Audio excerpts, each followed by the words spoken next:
అవి పోతాయి ఆకులు, పోతుంది దొండ చెట్టుకు ఆకులు పోతుంటుంది అప్పుడప్పుడు.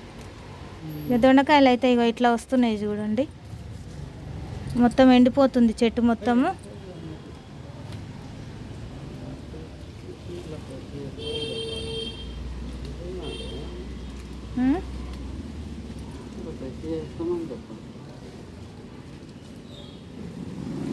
మళ్ళీ పెడితే తీగ వస్తుంది, ఇది వస్తుంది కానీ పైన పైన వస్తుంది, కిందకి వెళ్ళిపోతుంది. కిందకి వెళ్ళి వాడిపోయినట్టు అయింది మొత్తం చెట్టు మొత్తం.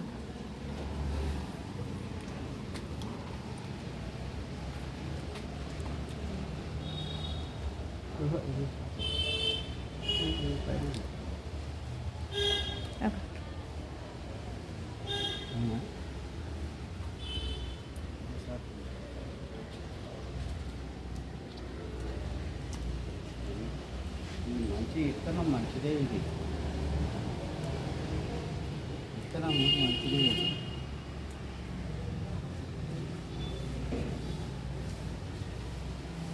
దొండ చెట్టు చాలా చాలా మంది ఇళ్ళల్లో బతకదు అసలు, మన ఇంట్లో ఎట్లనో ఉన్నది.